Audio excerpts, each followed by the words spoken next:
ఎడమ వైపు దొంగ స్పందించాడు. ఏమని? యేసు, నువ్వు ఎన్నో అద్భుతాలు చేశావుగా, మరి నువ్వు నిజంగా దైవ కుమారుడు అయితే సిలువ మీద నుంచి నువ్వు దిగి మమ్మల్ని కూడా దించు, నిన్ను నువ్వు రక్షించుకొని మమ్మల్ని కూడా రక్షించవచ్చు కదా అంటాడు.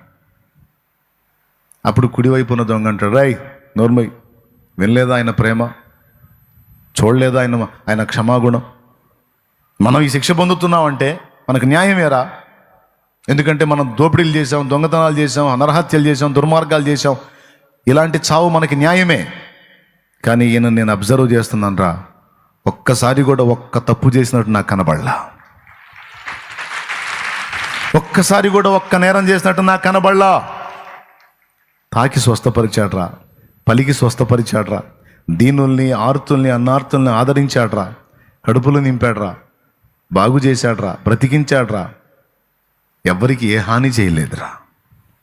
మనం శిక్ష పొందటం న్యాయం కానీ ఆయన శిక్ష పొందటం న్యాయం కాదురా. ఖచ్చితంగా నాకు అర్థమవుతుంది, ఈ శిక్ష మన కోసమే. ప్రభువా, నీవు నీ రాజ్యంతో కూడా వచ్చినప్పుడు నన్ను జ్ఞాపకం చేసుకుంటావా అయ్యా అన్నాడు. నన్ను జ్ఞాపకం చేసుకుంటావా?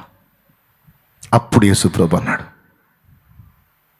ఎడమవైపు నోడు మాట్లాడినప్పుడు యేసయ్య మాట్లాడలా, కుడివైపు ఉన్న దొంగ ఈ మాట పలికినప్పుడు అప్పుడు ఆ మరణ వేదంలో ప్రభు మాట్లాడుతూ, రెండవ మాటగా సిలువలో ప్రభు మొదటి మాట, తండ్రి వీరేమి చేయుచున్నారు, వీరు ఎరుగరు, వీరిని క్షమించు అనే మాట. ఇది రెండవ మాట, నేడు నీవు నాతో కూడా పరదైసులో ఉందో అంటాడు.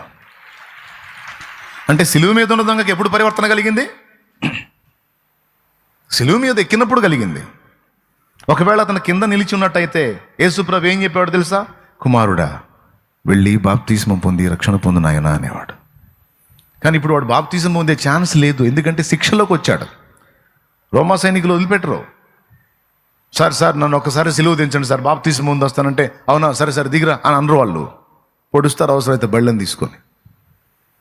కాబట్టి వానికి ఛాన్స్ లేదు కాబట్టి పరదైసుకు తీసుకెళ్ళాడు. నీకేం మాయ రోగం అని నేను అనలే, కానీ నువ్వు బాగానే ఉన్నావుగా, సిలువ మీద దొంగపోయాడు, నేను కూడా అంతే పోతానని ఎందుకు ఈ ముచ్చట్లు, ఎటకారాలు? నువ్వే నాశనం తెచ్చుకుంటావు. ఈ సోది ప్రసంగాలు మానుకొని మర్యాదగా మారు మనసు పొంది, నువ్వు ఇంకా సజీవమై ఉండగానే, నేడు అను సమయం నీకు దేవుడు ఇచ్చి ఉండగానే పోయి పాపాలన్నీ కడుక్కోను నిమిత్తం బాప్తిస్మం పొంది కడిగేసుకో, బతికిపోతావు. దైవాజ్ఞ ఇది, లేకపోతే నీ కర్మ.